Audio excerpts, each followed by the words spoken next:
So तुम्ही जर माझं चॅनल फॉलो करत असाल तर तुम्ही चेक केलं असेल की मी आता 2 आठवडा घराच्या बाहेर होतो. 1 आठवडा बिझनेस ट्रिपला आणि 1 आठवडा ट्रिपवर. आणि ह्या टाईमच्या वेळेस मी कुठल्याच प्रकारे जिम करत नव्हतो किंवा खूप कमी ॲक्टिव्हिटी होती माझी. फॉर एक्झाम्पल मी 1 ते 2 वेळेस फक्त जिमला गेलो असेल.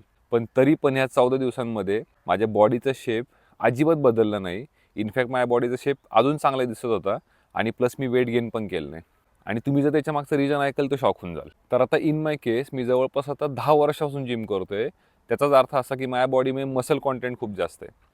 आणि मसल जास्त असल्यामुळे तुमच्या बॉडीला जरी तुम्ही 2-3 आठवडे एक्सरसाइज नाही केली तरी पण तुमची बॉडी मेटाबॉलिकली खूप जास्त ॲक्टिव्ह असते. कारण की तुमचा मसल रेस्टिंग कंडिशनमध्ये पण खूप जास्त कॅलरीज बर्न करत असतो. त्यामुळे होतं काय की तुम्ही ते 1-2 आठवड्यात काही जरी खाल्लं तरी पण त्याचं लगेच फॅटमध्ये रूपांतर होत नाही. आणि प्लस कसं असतं की तुम्ही ट्रिपच्या वेळेस असं नसतं की तुम्ही एकदम टोटली इनॅक्टिव्ह आहे. तुम्ही चालत असता, तुम्ही मे बी पाणी कमी पिता किंवा तुमचं एक्झर्शन पण खूप जास्त होत असतं.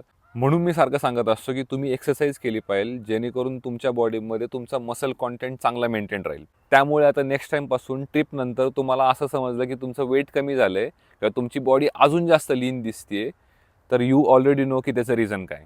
आणि तुम्ही अजून पण जर जिम करत नसाल तर नक्की माझ्या चॅनलला फॉलो करा कारण की तुम्हाला या चॅनलवर जिम करण्याचे आणि एक्सरसाइज करण्याचे फायदे सांगितले जातील.